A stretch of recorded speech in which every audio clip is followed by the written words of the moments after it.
In the last class, we learned about prokaryotic cell. Today we are going to study the eukaryotic cell. What is the definition for a eukaryotic cell?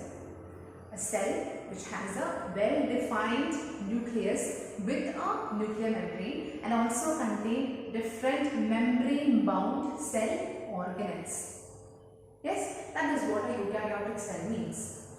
Now, if you compare a prokaryotic cell and eukaryotic cell is much more complex and elaborate than the prokaryotic cells. For a eukaryotic cell, we can see that there is compartmentalization of the cytoplasm because of the presence of cell organelles. In eukaryotic cell, cytoplasm has been divided into different parts. It seems like it has been divided into different parts because of the presence of many cell organelles. Alright. Now, two of the most common eukaryotic cell which you are also aware about are the plant cell and animal cell. Even if you take plant cell and animal cell, comparison can be made based on different points. Presence and absence of certain structures. For example, plant cells, if you take, they have a cell wall. Animal cells are devoid of cell wall. Now, other organisms other eukaryotic cells which have a cell wall are fungi and some protists. Animal cells do not have cell wall. Now, another difference which we can make is plant cells have a large centrally placed vacuole which occupies around 90% of the space in plant cell. Whereas in case of animal cell, small 2 or 3 vacuoles may be present. And based on different points, based on presence or absence of different cell organelles, many such differences can be made out. One more difference I can tell you is that plant cells have an organelle called as plastids. This is absent in animal cell. Animal cells have a structure called as centrioles. Centrioles help in cell division. Now this is absent in plant cell. What you see on the screen is a comparison between plant cell and animal cell. I hope you take this down into your notebook. This is very important. This is very helpful also for you. Now there are certain terms or certain things you won't understand in this table, but by the end of the chapter you will definitely understand what those mean. Alright.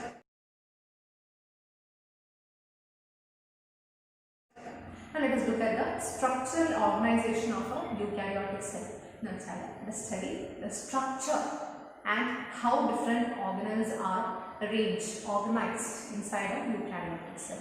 To study the structure of a eukaryotic cell, let us first divide the entire structure into few parts so that it becomes easier for us to study each part and then understand the overall view of a eukaryotic cell. Now, just like any other cell, eukaryotic cell has a covering called as cell membrane. Some of the eukaryotic cells have an extra covering called as cell wall. And there are cytoskeleton and locomotory structures. Cytoskeleton which provides structure or a shape, you can say, to the cell, and locomotory structures which help in locomotion. Locomotion is movement. Cell organelles, membrane-bound cell organelles, which is a unique feature of eukaryotic cell. And finally, about the nucleus present in the cell. Alright, first of all, let us take cell membrane. Cell membrane. Cell membrane will cover a number, and that is thin, elastic, semi-permeable, transparent and regenerative.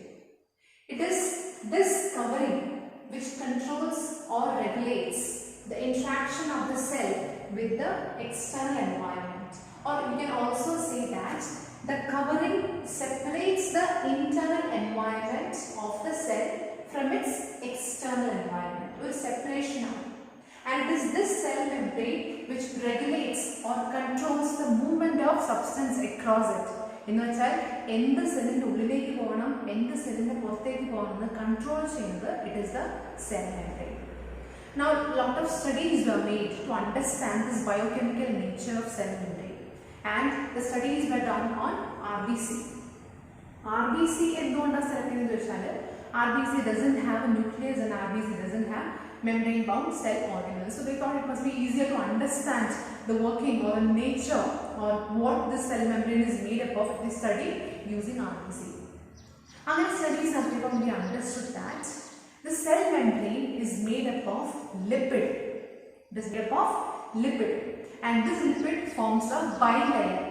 Bilayer, it forms two layers with protein molecules embedded in it.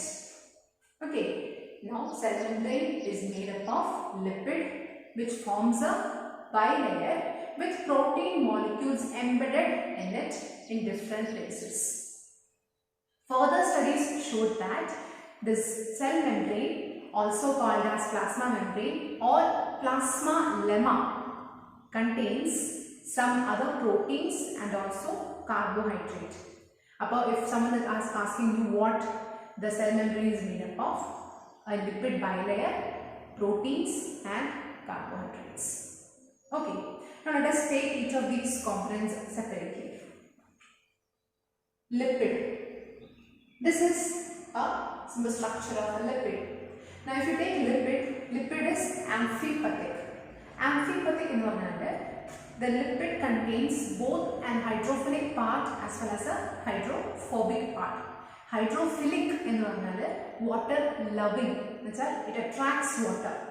Hydrophobic, it means hydro water, phobic means repelling, a kind of hatred towards water. Water repulsion. Okay, now if you take this as one lipid molecule, this is the hydrophilic head.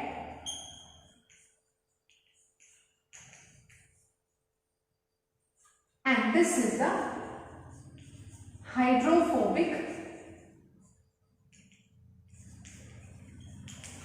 tail. Hydrophilic head and hydrophobic tail. Now the hydrophilic head of both the layers, of both the layers are facing towards outside of the cell membrane. If I have just extended a small part of the cell membrane here. Okay, so I have two layers. This is one layer and this is the second layer of the lipid. And both the layers, the head part, the hydrophilic head part is facing towards the outside. Okay, so cell membrane this becomes the inside of cell. This is outside environment of the cell. So the hydrophilic part is interacting with the aqueous environment on both sides of the cell. The hydrophilic end is interacting with the aqueous environment on either sides of the cell membrane. Okay, either sides of the cell membrane. Whereas the hydrophobic tail, the part which is repellent or water repelling, is facing inwards of the cell membrane. Agape. Alright. Now this is the lipid part.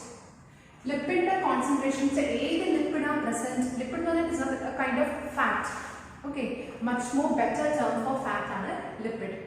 Different types of lipids are present. It can be either a cholesterol or phospholipid or a phosphoglyceride. These three usually cell membrane present. Now proteins. Which are the proteins present? Now proteins are of two types based upon how easily they can be extracted and how easily it can be removed from the cell membrane. Two types are there: integral proteins and peripheral proteins. Integral proteins are they are very deeply and very strongly associated with the cell membrane. Cell membrane internal part they are very strongly embedded and they have a very strong association with the cell membrane. And easily extract integral inside. Second type of protein is peripheral proteins. Peripheral are towards the surface or towards the boundary. Easily extract peripheral proteins. Alright. So usually the ratio of lipids and proteins in every cell differs. ചിലപ്പം protein കൂടുതലായിരിക്കും, ചിലപ്പം lipid കുറവായിരിക്കും, അല്ലെങ്കിൽ lipid കൂടുതലായിരിക്കും protein, അങ്ങനെ ratio differ ചെയ്തിരിക്കും. The last component is carbohydrate. Carbohydrate is very less in percentage, 1, 2, 5, 3% ഉണ്ടാവുള്ളൂ, വളരെ കുറവാണ്. And the kind of carbohydrate which is present is glycoproteins and glycolipids. ഈ രണ്ട് ടൈപ്പാണ് കാർബോഹൈഡ്രേറ്റ്സ് ഫൗണ്ട് ചെയ്യുന്നത്. ഗ്ലൈക്കോപ്രോട്ടീൻസ് ആൻഡ് ഗ്ലൈക്കോലിപ്പിഡ്സ് ഒന്നുമില്ല, രണ്ട് ടൈപ്പ് ഓഫ് കാർബോഹൈഡ്രേറ്റ് ആണ്. Alright. A lot of people tried to explain, or a lot of people gave different models to explain the structure of cell membrane. But the one which is most accepted one is the fluid mosaic model. Fluid mosaic model was given by Singer and Nicholson in 1972. Now what does it say? It says that the arrangement of proteins and lipids in the cell membrane appears like that of a mosaic arrangement. Mosaic arrangement എന്ന് പറഞ്ഞാൽ it seems like it is made up of different pieces. ഒരു game ഇല്ലേ, ചെറിയ ചെറിയ pieces കൂട്ടിച്ചേർത്ത് ഒരു വലിയൊരു puzzle solve ചെയ്യുന്നത്, അതിന് മൊസൈക് ഗെയിം എന്ന് പറയും. അതുപോലെ തന്നെ ഇവിടെ നോക്കുമ്പോൾ ഇവർ രണ്ടുപേരുടെ പ്രോട്ടീൻസിന്റെ ലിപ്പിഡിന്റെ അറേഞ്ച്മെന്റ് നോക്കുമ്പോൾ it seems like a mosaic made up of different pieces. And also the lipids have a quasi-fluid nature. Quasi-fluid nature എന്ന് പറഞ്ഞാൽ quasi means semi or partial fluid. A semi-fluid, partial fluid എന്ന് പറയുന്നത് എന്താണ്? അതിനൊരു fluid പോലെയാണ്, but not exactly fluid. You can compare that to jelly. നിങ്ങളുടെ jelly ഇല്ലേ, അതൊരു ആൽക്കമുണ്ട്, അതിനൊരു വെള്ളം പോലത്തെ ഒരു ഫീലിംഗ് ഉണ്ടാവും, ഫ്ലൂയിഡ് പോലത്തെ ഫീലിംഗ് ഉണ്ടാവും, but actually it is solid also. അതുകൊണ്ട് എന്ത് സംഭവിക്കും? It can absorb water, it can allow movement of substance across it. In the same way, lipid also having this quasi-fluid nature allows the movement of proteins across it. Allows movement of proteins across the different places. Okay. The ability of proteins to move within the cell membrane is called as fluidity. And fluidity is very important because earlier I told you the cell membrane regulates or controls the materials which cross across it. Okay, what enters the cell, what leaves the cell, controls the cell membrane. Angane movement allow cheyanengil there should be fluidity of cell membrane. Alright. Now how does this cell membrane allow the passage of different materials? Some materials can pass across the cell membrane simply just based on a concentration gradient. From a region of higher concentration to a region of lower concentration. For example, the gases, they are neutral molecules.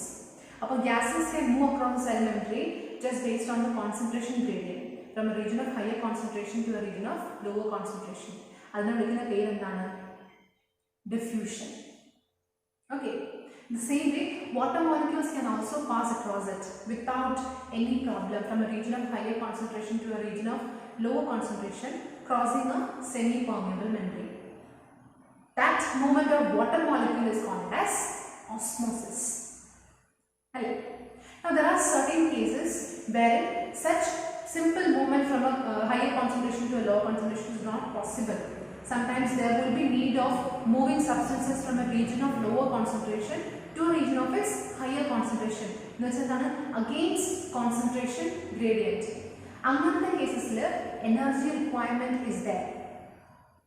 Such transport processes are called as active transport because they make use of ATP or energy for the movement of substances against the concentration gradient, that is from a region of lower concentration to a region of higher concentration. The type of transport where there is no use of such energy and simply molecules move from a region of higher concentration to a region of lower concentration by simple diffusion are called as passive transport. So active transport, passive transport. Alright, this is overall cell membrane. The hydrophilic end towards the outside, hydrophobic end towards the center. Proteins are embedded in it. And to explain the structure, fluid mosaic model was given by Singer and Nicholson.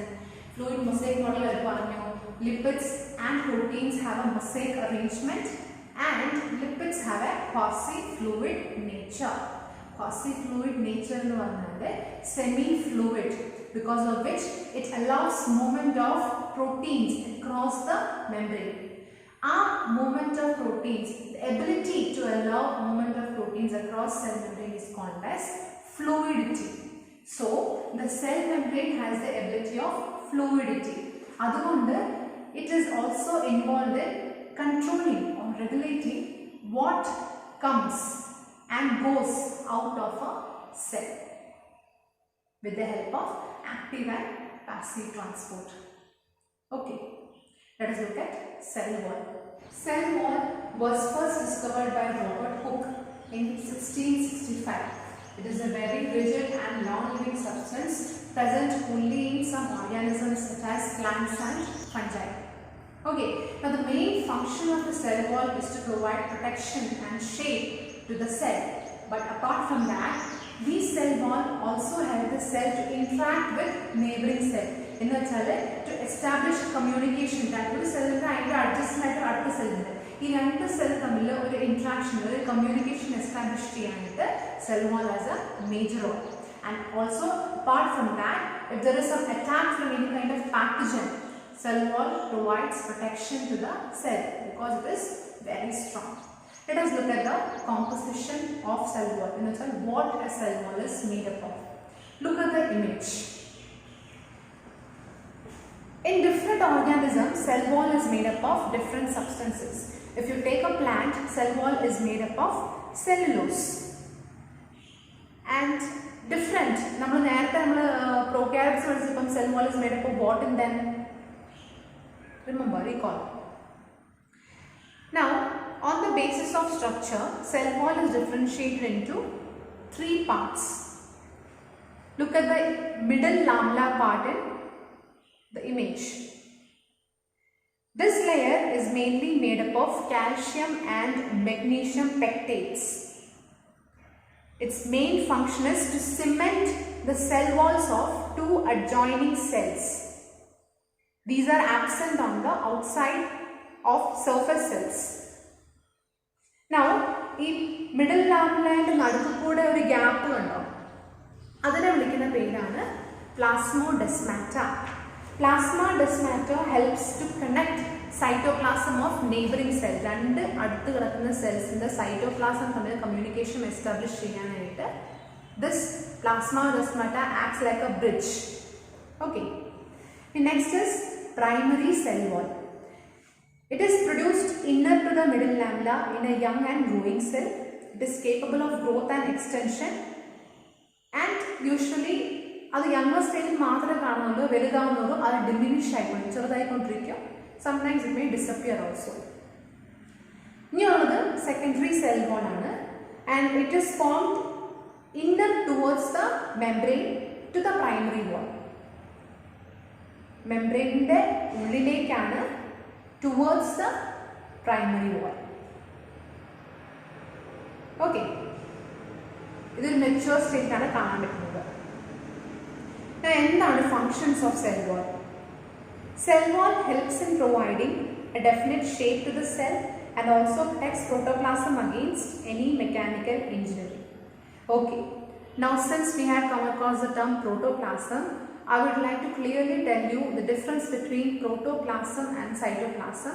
You just simply have to look at the image. Cytoplasm is just the fluid region. Cytoplasm, including the nucleus, is what we call as protoplasm. Alright, coming back to the functions. It helps providing the cell wall or a definite shape and also mechanical injury, severe injury protect cell wall helping. This plasmodesmata connection cell to cell interaction also enable cheyum. Also, it provides protection from attack of pathogens. Alright. That was about cell membrane and cell wall, 2 of the structures of eukaryotic cell. Meet you in the next section with the upcoming portions.